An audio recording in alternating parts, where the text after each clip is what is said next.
کوئی ایسا معیار بن جائے اس منبر پر کھڑے ہو کے بات کرنے والا پہلے اس کو چیک کیا جائے اسے کتنا قرآن مجید آتا ہے. میں اس منبر پر کھڑے ہو کے کہہ رہا ہوں ایک بڑی تعداد غائب ہو جائے گی یہاں سے. اہل بیت کے لیے شاعری عبادت ہے, بہترین عبادت ہے, ثواب ہے ان کی مد بیان کرنا. اہل بیت کے سامنے شعراء مد بیان کرتے تھے, لیکن اس شاعر سے آپ کیا توقع رکھتے ہیں جس کا قرآن مجید سے سروکار نہ ہو, جو حدیث ثقلین پر عامل نہ ہو. اعوذ باللہ من الشیطان الرجیم.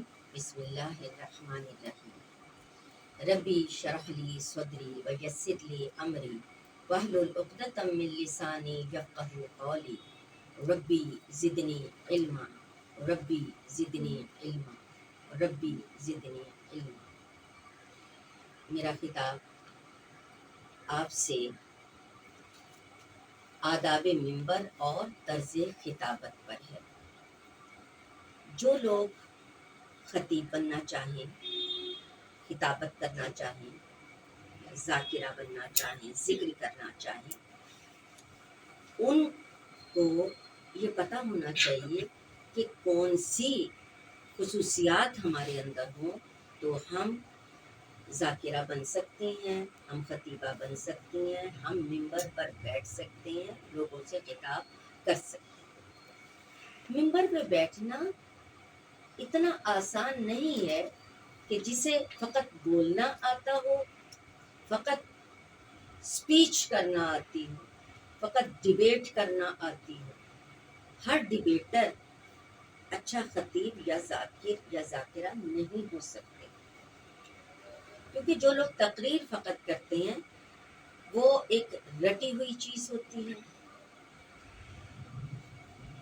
ڈیبیٹ کر رہے ہیں یا تقریر کر رہے ہیں, تقریری مقابلے ہوتے ہیں, ایک رٹی ہوئی چیز ہے, لکھی ہوئی چیز ہے, وہ اس پر بات کریں گے اور اس موضوع پر بول کر وہ چلے جائیں. اہل منبر ہونا, صاحب منبر ہونا, اس کے لیے آداب منبر کو سمجھنا بہت ضروری ہے. جب تک ہم آداب منبر نہیں جانیں گے, ہمیں خطابت کا پتہ نہیں چلے گا کہ ہم نے خطاب کیسے کرنا ہے, خطبہ کیسے دینا ہے. خطبہ سے ہم مراد یہ لیتے ہیں کہ مجلس شروع کرنے سے پہلے جو پڑھا جاتا ہے بس اس کو خطبہ کہتے ہیں.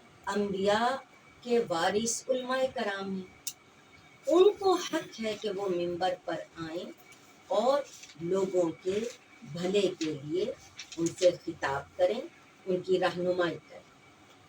اب جیسا کہ آپ نے گفتگو سے اندازہ لگایا کہ علماء کرام وارث ہیں, اب سب سے پہلا نقطہ تو آپ کے پاس آ گیا کہ خطیب بننے کے لیے یعنی خطابت کرنے کے لیے ہمارے پاس کیا ہونا چاہیے. سب سے پہلے ہمارے پاس علم ہونا چاہیے. جو منابع ہمیں ملتی ہیں, جو سورسز ہمیں ملتے ہیں علم حاصل کرنے کے, وہ کلام الہی اور کلمات الامام, جن میں نہج البلاغہ بھی ہے, احادیث نبوی, کلام الہی کے بعد احادیث نبوی, پھر کلمات الامام, خطبات الامام, تمام ائمہ طاہرین کے خطبات, ان کے کلام.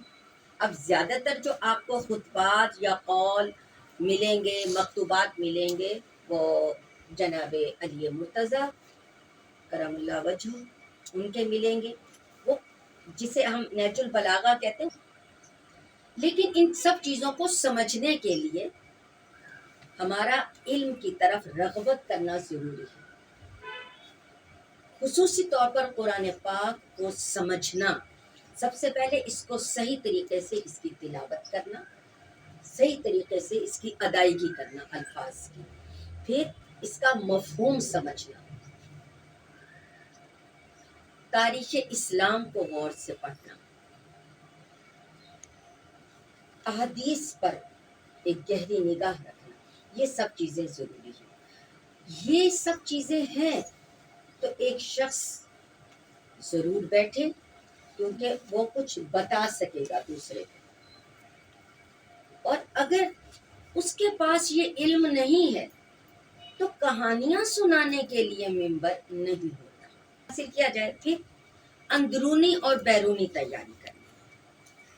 اب سوچ رہے ہوں گے بیرونی تیاری تو ہمیں پتا ہے اور تقریباً زیادہ تر لوگ کرتے بھی بیرونی تیاری ہیں. کیسی تیاری ہو؟ وہ بڑی سی چادر لے لیں، ایرانی چادر لے لیں، یہ حجاب کرنا آ جائے اور بس ایسے بیٹھ کر ہمیں گفتگو کرنی آ جائے تو ٹھیک ہے جی، ہم ایک ممبر بنا ہوا اس کے اوپر ہم بیٹھ جائیں گے اور کسی بھی ذاکرہ یا عالمہ کی نقل کر لیں، مضمون یاد کر لیں، ہم بن گئے، ہم خطیبہ بن گئے. نہیں، یہ ایک بیرونی تیاری ہے جو آپ لباس کے حوالے سے کریں گے. یہ بھی ضروری ہے، یہ نہیں کہ یہ غیر ضروری ہے، کیونکہ ایک بے پردہ عورت جس نے اپنی کلائیوں تک لباس، اس کا کلائیوں تک نہیں، کیونکہ یہ نماز کا لباس ہے، کلائی تک آپ کا کور ہونا چاہیے. ایسا نہیں ہے بازو نظر آ رہے ہیں، گلا نظر آ رہا ہے، بال نظر آ رہے ہیں اور اس کا وہ جواب یہ دیں اگر کوئی بات نہیں، خواتین میں ہی ہم نے پڑھنا ہے تو کوئی فرق نہیں پڑتا. فرق پڑتا ہے. اب ممبر پر بیٹھے، یہ میں اس لیے عرض کر رہی ہوں کہ بیرونی تیاری بھی ضروری ہے. سادہ ہوں. ہم نے ایک نمونہ بننا، انہیں پتا چلے جو صاحب علم ہے وہ کیسے ہوتے ہیں. بیرونی تیاری بھی ضروری ہے، لیکن اس سے زیادہ، کئی گنا زیادہ جو ضروری ہے تیاری، وہ ہے اندرونی تیاری. اندر سے ہم آمادہ ہوں کہ ہم نے علم حاصل کرنا ہے اور اس علم کو پھیلانا ہے، نہ کہ اس کو تجارت بنانا ہے. اگر تمہارے ذہن میں یہ ہے کہ ہم یہ سیکھ کر تو تجارت کریں گے، ہم طے کریں گے فیس اور پھر ہم کہیں گے ہاں جی ہم نے ایک مجلس کے اتنے لینے ہیں، ایک بیان کے، ایک درس کے ہم اتنے لیں گے. دین کو تجارت کے لیے استعمال کرنا انتہائی ناپسندیدہ. ایک صاحب منبر کو اتنا آگاہ ہونا چاہیے، خود آگاہی اس میں ہونی چاہیے، وہ اس قابل ہو کہ وہ فقط اپنے حالات درست کرنے کے لیے اس کو تجارت کے طور پر نہ اپنائے، وہ کوئی اور طریقہ اختیار کر سکتا ہے. اور اگر وہ کہے نہیں جی میں نے سارے کام چھوڑ کے میں نے صرف یہی اس کو پروفیشن کے طور پر اپنانا ہے، تو اسی پروفیشنلزم نے ہمارے اس پلیٹ فارم کو، عزاداری کو، ممبر کو بہت زیادہ مس یوز کر دیا. بہت زیادہ ہمارے لیے تکلیف کی بات ہے یہ کہ ہمارے لوگ فقط اس لیے کہ اس سے ہمیں کچھ رقم ہاتھ آئے گی تو وہ علم کی بھی ضرورت محسوس نہیں کرتے، فقط بیرونی طور پر اپنے آپ کو اتنا تیار کر لیتے ہیں. اور بیرونی طور پر جس طرح سے تیار بیرونی طور پر کرتے ہیں، زبان کو بھی بیرونی چیزوں سے ہی اتنا زیادہ خوبصورت بنا لیتے ہیں اور اتنا ایسا بولنے والا بنا لیتے ہیں کہ بس لوگوں کو اٹریکٹ کر سکیں. اس کا مطلب تو یہ ہوا کہ ہم لوگوں کو خوش کرنے کے لیے، لوگوں کو صحیح رہنمائی دینے کے لیے نہیں، بلکہ ان کو اپنی طرف کشش پیدا کرنے کے لیے کہ یہ ہماری طرف آ جائیں، ہماری بس سنیں. نہیں، سب سے بڑی بات اہل منبر لوگوں کو اللہ کی طرف لے کر چلے، اللہ کی طرف، اللہ والوں کے کردار کی طرف، جنہوں نے اللہ کا قرب پایا، اللہ والوں کے کردار کی طرف لے کر چلے. اس کے بعد اس کی خطابت جب وہ اتنی محنت کرے گا، جب وہ اس کے لیے کوشش کرے گا، تو کیا ہوگا؟ اس کی جو عادات ہوں گی، اس کی جو گفتگو ہوگی، وہ خود بخود لوگوں پر اثر انداز ہوگی، کیونکہ اس نے خود محنت کی ہے۔ محنت کرنے والا جب اپنی محنت سے کمائی ہوئی دولت کو خرچ کرتا ہے تو بہت سوچ سمجھ کے خرچ کرتا ہے۔ جس نے علم کو محنت سے حاصل کیا ہے وہ اس کو اہل لوگوں کو دینا چاہے گا، اور اسے وہ طریقہ پتہ ہوگا کہ ان کو کیسے دینا ہے۔ پھر وہ رٹالائزیشن کی طرف نہیں جائے گا کہ رٹا لگا کے فٹافٹ پڑھ کر فارغ ہو جائیں کہ کہیں ہم بھول نہ جائیں۔ وہ کبھی بھولے گا نہیں، اسے واقعی لگے گا کہ ہم ممبر پر بیٹھے ہیں تو ہم لوگوں سے خطاب کر رہے ہیں، لوگوں کو اس طرح سے اللہ کی طرف متوجہ کر رہے ہیں، لے کر جا رہے ہیں، اپنی طرف نہیں لا رہے بلکہ اللہ کی طرف لے کے جا رہے ہیں۔ یہ اس کا مطمع نظر ہونا چاہیے۔ اس کے لیے ہمارا کردار مضبوط ہو۔ ہمارا کردار کیسے مضبوط ہوگا؟ لوگوں سے بدتمیزی کرنے سے، لوگوں کے سامنے زبان چلانے سے، کہ لوگوں کو ہم یہ کہیں کہ ہمیں تو جواب دینا آتا ہے، ہم تو کسی کی بات نہیں سنتے۔ کیا یہ کردار ہونا چاہیے؟ کیا اس کو کانفیڈنس لیول آپ کہیں گے؟ نہیں۔ ہمارا کردار اللہ کے بتائے ہوئے مومن مومنہ کے کردار کے مطابق ہونا چاہیے۔ اب یہ بات سمجھنے کے لیے ہمیں کہاں جانا پڑے گا؟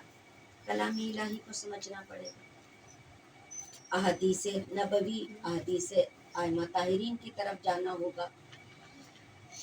اسی لیے میں نے آغاز میں ہی کہا کہ پہلے علم حاصل کریں، اس کے بعد بیٹھیں۔ یہ بہت ضروری ہے۔ اور جب آپ کا کریکٹر بنتا جائے گا، کردار آپ کا بنتا جائے گا، تو آپ کو پتہ چلے گا جب آپ ایک مومنہ کردار اپنائیں گی، مومنہ بنیں گی، تو ہمارے اندر کیا ہوگا؟ منفی سوچ کم ہو جائے گی۔ ہم کسی کے لیے نیگیٹیوٹی نہیں رکھیں گے، ہمیں پہچان ہو جائے گی کہ کہاں پر نیگیٹیوٹی ہے، کہاں پر پازیٹیوٹی ہے۔ ہمارا لائحہ عمل کیا ہونا چاہیے؟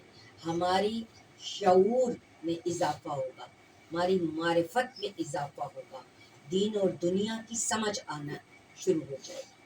اور جب مقصد ہمارا واضح ہو جاتا ہے تو پھر ہم کسی وجہ سے پیچھے نہیں ہٹتے۔ لوگوں کی مخالفتیں یا لوگوں کی تعریفیں ہمارے کردار پہ اثر انداز نہیں ہونی چاہیے۔ کسی نے کہہ دیا ماشاءاللہ جی آپ نے تو بہت اچھا پڑھا، تو ہم یہ سمجھنے لگ جائیں ہم تو اتنا اچھا پڑھتے ہیں، اب ہمیں مزید کچھ پڑھنے کی ضرورت نہیں ہے، ہمیں مزید تیاری کرنے کی ضرورت نہیں ہے، کیونکہ ہمیں تو لوگ بہت پسند کرتے ہیں۔ لوگوں کی پسندیدگی کوئی معنی نہیں رکھتی۔ جب اللہ کی رضا کے لیے کام کیا جا رہا ہو تو اللہ کی رضا معنی رکھتی ہے۔ اس کا مطلب یہ نہیں ہے کہ ہم خامخواہی لوگوں کو ناراض کرنا شروع کر دیں اور کہیں کہ ہمیں نہیں فرق پڑتا، آپ ناراض ہوتے تو وہ راضی ہوتے تو نہیں۔ لیکن اگر اللہ کی راہ پر چلتے ہوئے کوئی ہمارے کردار پر اثر انداز ہو اور اس کے علاوہ اس کے اگینسٹ ہم سے کام چاہے تو اس وقت ڈٹ جانا، یہ کردار کی مضبوطی ہوگی۔ یہاں پر میں آپ کو امام حسین علیہ السلام کی ایک حدیث ضرور یہاں پر کوٹ کرنا چاہوں گی، جس کا مفہوم یہ ہے: مومن وہ ہے جو کسی کی تعریف پر خوش نہ ہو اور تنقید پر رنجیدہ نہ ہو۔ جب ایسا ہو تو پھر سمجھ جاؤ کہ تم مومن ہو۔ لیکن ہمارے ساتھ عام طور پر بھی زندگی میں اس کے الٹ ہی ہوتا ہے۔ ذرا کسی نے کچھ کہہ دیا، خصوصاً خواتین اور بچیاں جانے کیوں اتنی زود رنج ہوتی ہیں، ذرا کسی نے کہہ دیا یہ کیا کیا، اور سارا دن اس کے اوپر سوچتی رہیں گی، اے مجھے یہ کہہ دیا، میں نے پتہ نہیں کیا کر دیا تھا، مجھ سے کہاں غلطی ہو گئی تھی، اچھا میں تو کچھ کر ہی نہیں سکتی، میں تو ہمیشہ ناکام ہی ہوتی ہوں، یا مجھے تو سارے غلط ہی کہتے ہیں. اپنے آپ کو اس طرح سے مایوسی کے پاتال میں گراتی جاتی ہیں اپنے آپ کو، اور اپنی اتنی قیمتی زندگی، اپنا اتنا قیمتی وقت اس کو ضائع کرتی ہیں. یہ ہم نے نہیں کرنا. بس ذہن میں رکھیے گا کہ خطابت روح میں تبدیلی اگر لائے تو سمجھ لیجئے کہ آپ کامیاب ہو گئے.